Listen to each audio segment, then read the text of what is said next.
Sean, what are you doing? Well, you know what? Kids, I'll tell you exactly what I'm doing. I'm getting ready to start cooking my meat for the Board Game Geek somewhat annual meat raffle. So, what is the meat raffle, you say? Well, you know, some crazy guy a couple of years ago just decided to say, you know what, hey, post random pictures of meat and meat products that you've been eating, and I'll randomly select somebody to send some beef jerky. And that was a couple of years ago, maybe 3 or 4 years ago. Heck, I don't know, man. I'm getting old. But anyway, I was a contestant, and I was luckily I was like the inaugural winner. So I'm trying to defend my belt, my crown this year for the meat raffle. So yesterday, I would have cooked yesterday, but the weather was really crappy. I mean, if you look now, skies are nice and gray and everything, but yesterday it rained all day. Not really conducive for an electric smoker. So I don't have a tent. So I was like, well, you know what? I guess my meat can marinate a little bit longer. So it marinated for 2 days instead of 1 day.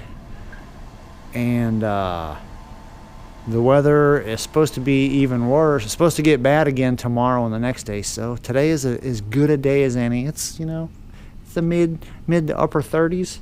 So I'm getting the old smoker going, and I'm gonna smoke me some meat. Once the smoker is heated up to the proper temperature, I'll show you what I'm gonna put on it. But until then, you're just gonna have to wait for a little bit. All right, everybody, what do we have? What is going on the smoker? So what we've got here is, you can see some pork chops. These are bone-in pork chops. Pepper. I don't remember if I put any oil in there. Doesn't really matter. But I also put in some, here, let me see if I can get it out.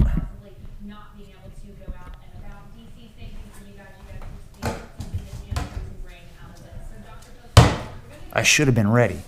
But I marinated them. I marinated the pork chops for, there you go, now you can see it, for what, 48 hours now? It was only supposed to be 24. Some apple Jim Beam, because, you know, pork chops and apple go really well together.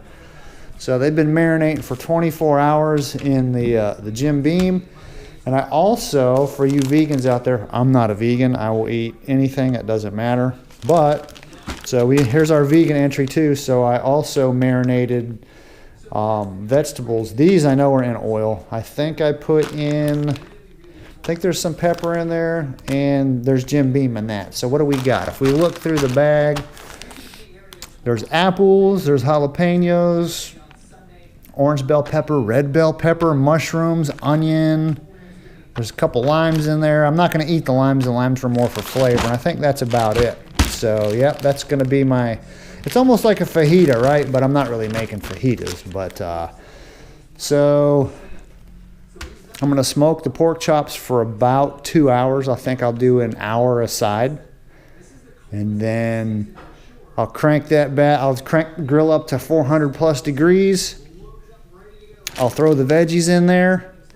I've got this cast iron pan that I'm going to put on the grill, and then I'll throw the veggies in that. Cast iron is amazing because you can just throw it right on the grill.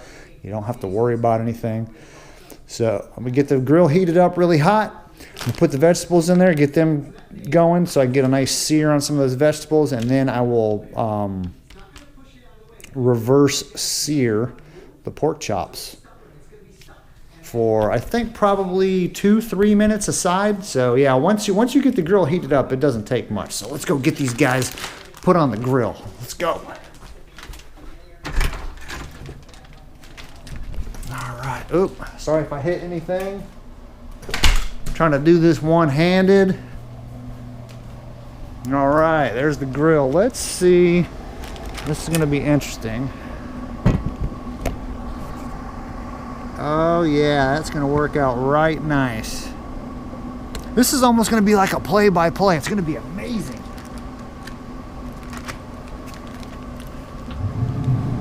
Oh yeah, yeah.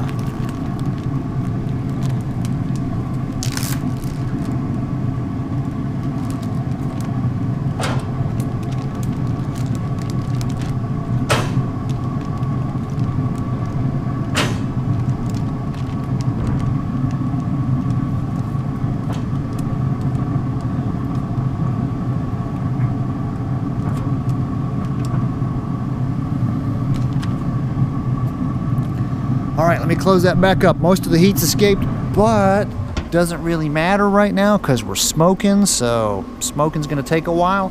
But there you go. We'll be back in a little bit, guys. All right, let's see what we've got. First hour is up. Man, look at it. Smoking nice and smoky. Oh yeah, look at those. Let's just give these guys a little flip. They are gonna be good. Look at how much heat we lost. I have it set to 165, just opening it up for that little bit of time. Dropped at 50 degrees. So, I mean, it's because it's cold outside today. But, yep, I'll see you guys back in an hour. All right, everybody. These bad boys have been on here for about 2 hours now. So what we're going to do is we'll take them off. And look at that. Those are going to be nice and tasty.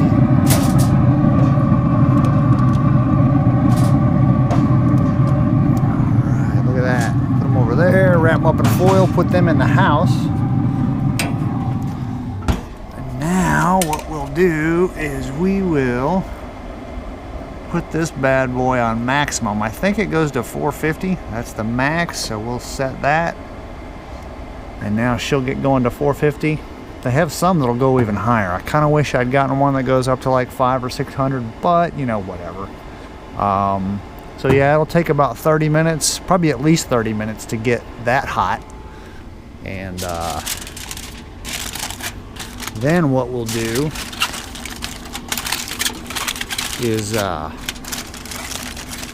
once we're at max temperature, we'll go ahead and throw the veggies on the grill. Oh, you know what I need to do? I forgot to bring out the let's go get the, oops, getting ahead of myself. Let's take these inside.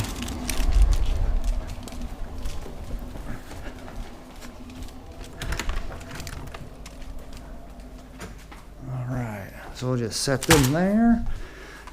We want to get this on the grill because we want this. Yep.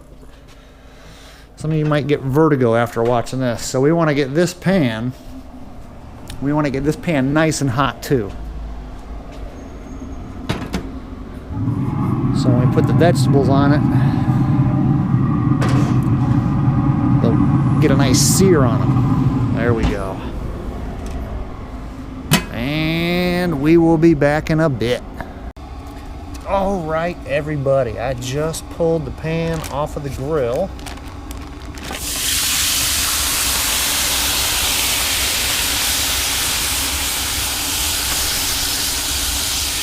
Man, that's gonna be so good.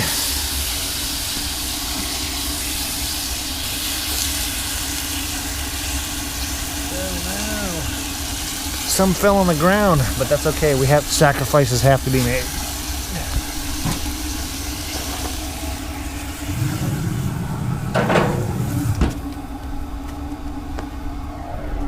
And let's take a really quick look. I don't want the temperature to drop down too much. There we go.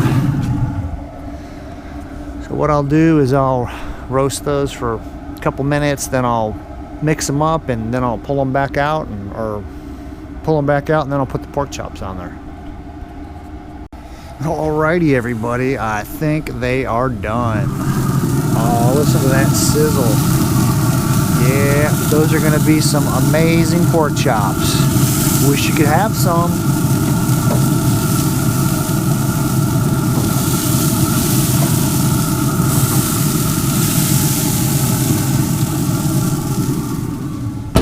Thanks for watching, everybody, and stay tuned. Maybe there'll be another meat raffle next year. Well, hey there, everybody. I just got done, well, I didn't just get done eating my pork chops and vegetables. That was a little while ago, but I figured I'd wrap this whole meat raffle entry up with, yeah, I have to call some folks out. You know who you are. But it's time to have some beer. So this is what I got. I found this in the store the other day when I was buying that Jim Beam. I like me a good stout, right? Like Guinness is my favorite. And I saw this, and honestly, the can is what caught my eye. So hopefully, we've got, it says moon pie, and it's chocolate moon pie stout. So in my mind, I'm thinking this should be a stout that tastes like a moon pie. I'm pretty sure it's not going to be that because, I have to manage my expectations, I guess, but we shall see if it is any good.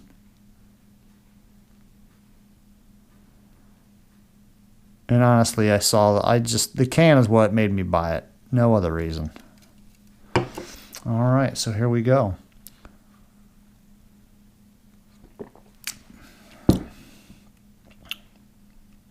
That's actually pretty good. You can taste the chocolate in there. Like there's so many times, right, where you get a beer and it says, hey, it's got this flavor, and then you drink it, and no, it doesn't. But that's actually really good. Now, I'm always very hesitant when I buy a new beer.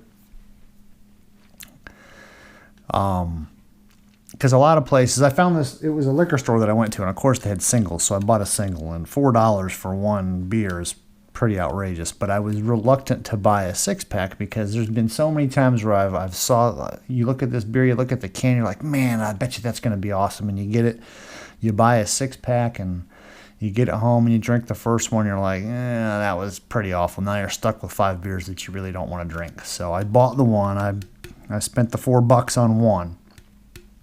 But I'd buy a 6-pack of that, and I think this was pretty expensive. Even a 6-pack was expensive, but